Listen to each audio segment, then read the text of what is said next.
Bismillahirrahmanirrahim. Assalamualaikum warahmatullahi wabarakatuh. Jumpa lagi dengan saya Aida Nur Aini. Kali ini saya akan menyampaikan koneksi antar materi di dalam modul 3.2 terkait dengan pemimpin dalam pengelolaan sumber daya.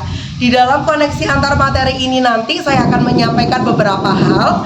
Di antaranya adalah yang pertama terkait dengan kesimpulan pada modul 3.2, apa sih yang sudah saya pelajari di dalam modul ini. Nah, saya sebagai pemimpin pembelajaran di dalam modul ini agar berpikir secara aset atau berpikir yang berfokus pada solusi.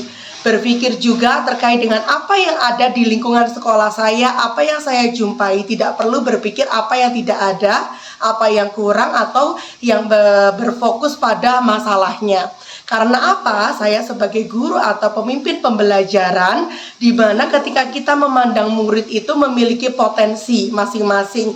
Tidak harus murid itu cerdas dalam hal akademik, tetapi juga murid memiliki potensi yang lain. Nah, ketika saya berbicara terkait dengan potensi ini, saya ingat kata-kata dari instruktur saya pada saat elaborasi kemarin. Bu Andri berkata bahwa ketika kita menemukan potensi di situ adalah hal yang belum digali atau halnya yang masih samar-samar.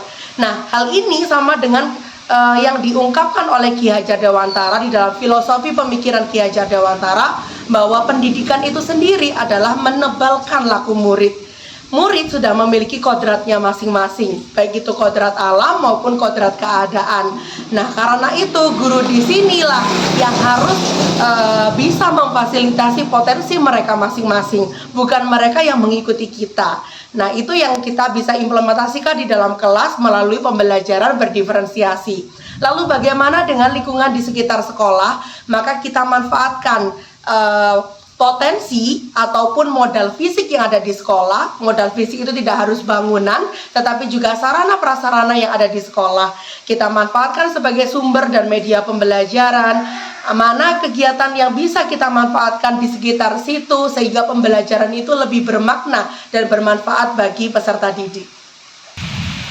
Nah, karena itu sebagai pemimpin, saat kita memandang aset, maka anggota komunitas kita akan juga ikut serta dalam memandang aset tersebut. Di dalam sekolah, di mana seorang pemimpin pembelajaran bisa melihat aset tersebut, otomatis kita akan bisa memberikan pelayanan kepada murid atau peserta didik dengan baik. Seperti saja 7 modal aset yang dimiliki oleh sekolah masing-masing. Contohnya adalah modal fisik yang tadi sudah saya sebutkan, bahwa modal fisik tidak hanya di gedungnya saja, tetapi juga sarana prasarana. Lalu modal manusia, di mana ada guru, ada juga kepala sekolah, lalu ada masyarakat di sekitar situ, komite maupun parenting yang ada di sekolah yang bisa kita manfaatkan. Dan jangan lupa murid serta alumni ataupun lulusan yang ada di sekolah itu bisa juga disebut sebagai modal manusia. Selain itu juga ada modal finansial. Di sini modal finansial kita selain mendapatkan BOSP, kita juga bisa mendapatkan dana-dana lain yang bisa kita manfaatkan untuk pengembangan khususnya pembelajaran yang berpihak pada murid. Selanjutnya ada lagi modal sosial, di mana ada interaksi antara sesama guru, guru dengan murid, dan juga guru dengan orang tua. Lalu bagaimana dengan modal lingkungan? Seperti yang saya katakan tadi, apabila di sekitar sekolah, terutama sekolah saya, di situ banyak sekali home industry. Contohnya adalah home industry rengginang, lalu ada produksi tembakau, sehingga anak-anak di sini bisa mengerti bahwa di situ ada kegiatan ekonomi bukan hanya sebagai distribusi dan juga konsumsi, tapi juga produksi. Sehingga mereka kemudian hari bisa mengenalkan tentang tema kewirausahaan.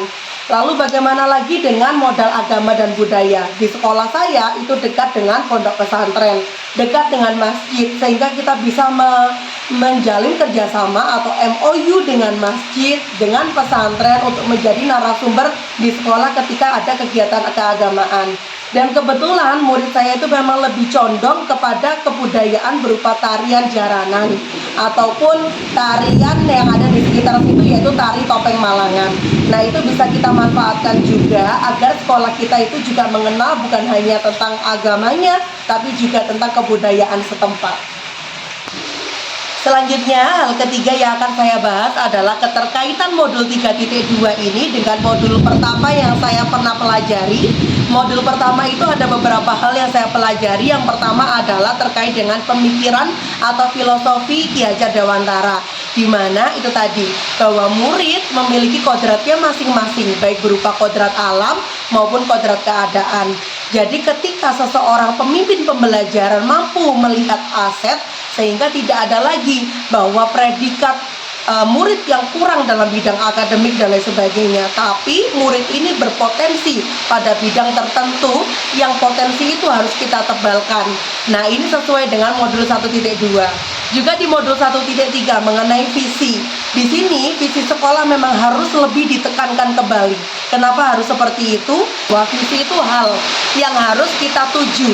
Jadi di mana ketika kita sudah menentukan visi, maka program sekolah, langkah pembelajaran, finansial, modal-modal yang ada di sekolah harus bergerak menuju visi tersebut.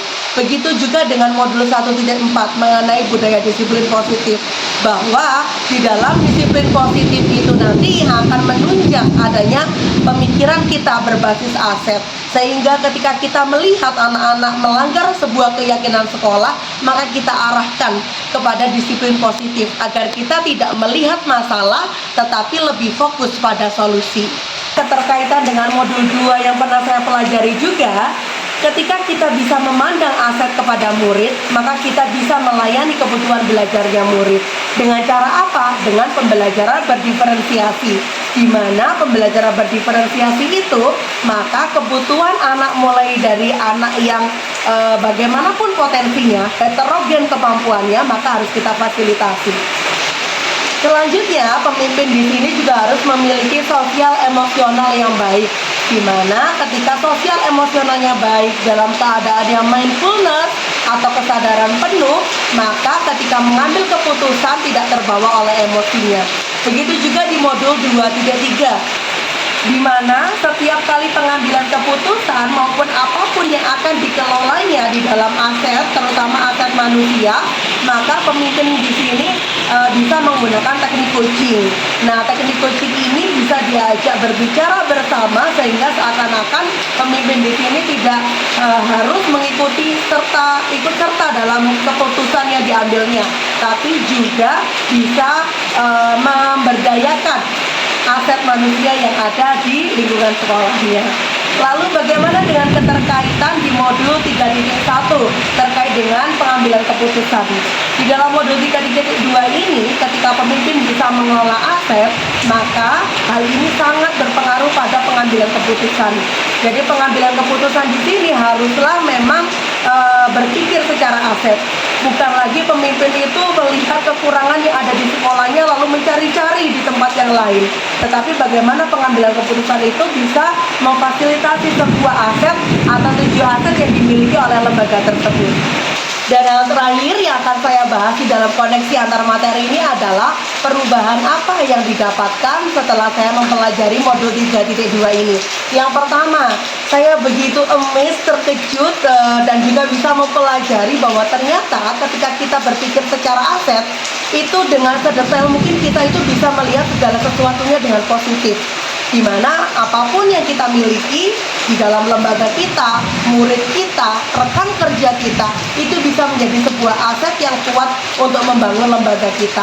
Yang kedua, murid yang kita miliki, yang dimana keadaannya itu bukan homogen atau heterogen, tidak perlu dirubah menjadi homogen. Atau nanti di tahun depan kita berkeinginan untuk mendapatkan murid yang homogen, akademiknya tinggi semua, itu malah pemikiran yang salah. Tapi ketika murid heterogen tersebut bisa kita manfaatkan atau kita lebih legitkan lagi potensinya mereka, kita berpikir secara aset, maka itu akan menjadi kelebihan pada sekolah kita. Nah, selanjutnya guru sebagai aset utama atau modal utama yang dimiliki oleh sekolah haruslah kreatif, inovatif, memiliki ide yang bisa memfasilitasi kebutuhan belajar murid. Jadi bukan muridnya yang disalahkan, keadaan heterogen muridnya yang disalahkan, tetapi harusnya gurunya yang mampu menebalkan laku murid, menemukan potensi mereka agar menjadi manusia yang lebih bermakna, yang selamat dan bahagia. Karena hakikatnya pendidikan bukan hanya untuk saat ini, tapi untuk masa depan murid kita. Dan yang terakhir tentunya visi sekolah harus diperkuat kembali, karena apapun yang akan kita lakukan harus sesuai dengan visi tersebut, entah itu langkah pembelajaran, pengelolaan aset, finansial, dan juga program-program yang ada di sekolah harus menunjang visi tersebut. Demikianlah tadi yang bisa saya sampaikan di dalam koneksi antar materi pada modul 3.2, memimpin dalam pengelolaan sumber daya. Semoga bermanfaat dan mohon maaf apabila ada kekurangan. Saya Aida Nuraini, calon guru penggerak angkatan 9 Kabupaten Malang. Salam dan bahagia.